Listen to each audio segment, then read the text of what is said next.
Sila dito, oh. Tara, apply tayo. Ayoko, Lex. Ikaw na lang. Mahina kasi ako dyan sa tanong-tanong eh. Sige na, Bogart.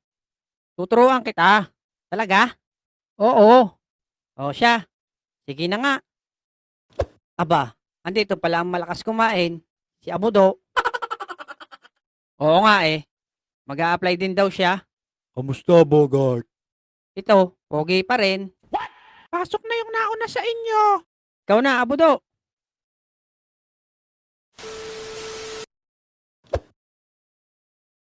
Anong pangalan mo? Abudu po. Abudo? Ano yon? Parang kaning labsak?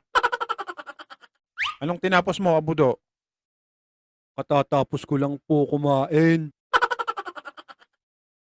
Next! Oh, yung susunod na, pasok na.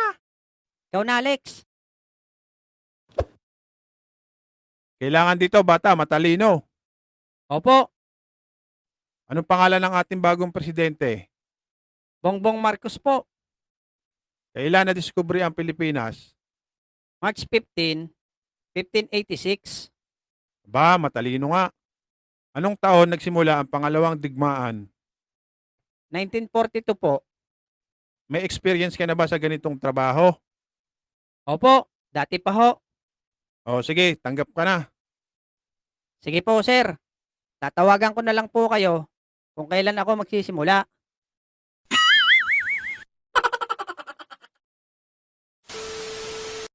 Ikaw na, Bogart. Lex, anong tinatanong? Basta, ito lang ang isagot mo.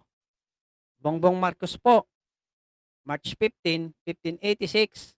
1942 po. Opo, dati pa ho. Ah, sige, Lex. Copy. Next!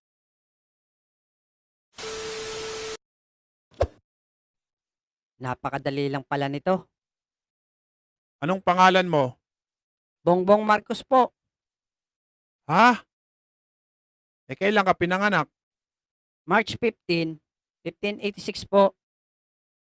Ano? Pang ilang ka naman sa magkakapatid? Bale, 1942 po. Abnormal ka ba? Opo, dati pa ho.